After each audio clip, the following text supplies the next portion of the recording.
Gibraltar is Spanish বলে বিপদে আছেন স্পেন ফুটবল দলের অধিনায়ক আলভারো মোরাতা ও মিডফিল্ডার রদ্রি। ইউরোপীয় ফুটবলের নিয়ন্ত্রক সংস্থা ওয়েফা দুজনকেই এক ম্যাচের জন্য নিষিদ্ধ করেছে।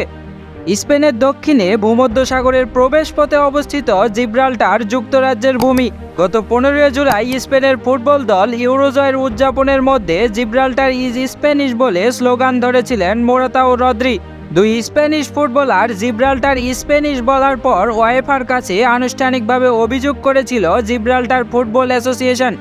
এই দুই ফুটবলারের বিরুদ্ধে সাধারণ প্রতিপালনীয় আচরণ, শোভন আচরণের নীতিমালা ভঙ্গ, খেলাধুলার অনুষ্ঠানকে খেলাবিহীন প্রচারণার কাজে ব্যবহার এবং ফুটবল বিশেষ করে ওয়েফার সম্মানহানি ধারায় অভিযোগ গঠন করে ওয়েফা। আজ অভিযোগের নিষ্পত্তি করে মোরাতা ও রদ্রির বিরুদ্ধে শাস্তির ঘোষণা দেয় মহাদেশীয় ফুটবল কর্তৃপক্ষ।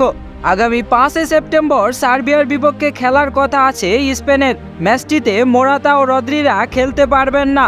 বর্তমানে Rodri English club Manchester City এবং Morata Italian club AC Milan নিয়ে ব্যস্ত। উল্লেখ্য যে 2.6 বর্গ কিলোমিটার আয়তন এবং 34,000 জনসংখ্যার জিব্রাল্টার 200 বছরের বেশি সময় ধরে যুক্তরাজ্যের অধীনে। 1713 সালে একটি যুদ্ধের পর ভূখণ্ডটি যুক্তরাষ্ট্রকে হস্তান্তর করে স্পেন। পরবর্তী সময়ে স্পেন জিব্রাল্টারকে ফেরত দিতে বললে সেখানে গণভোটের আয়োজন করা হয়। 2 দফার গণভোটেই জিব্রাল্টারের মানুষ যুক্তরাজ্যের অংশ হয়ে থাকার পক্ষে মত দেয়। জিব্রাল্টার ফুটবল অ্যাসোসিয়েশন 2013 সালে ওয়েফার সদস্যপদ লাভ করে। For more updates, subscribe to our YouTube channel and click on the bell icon.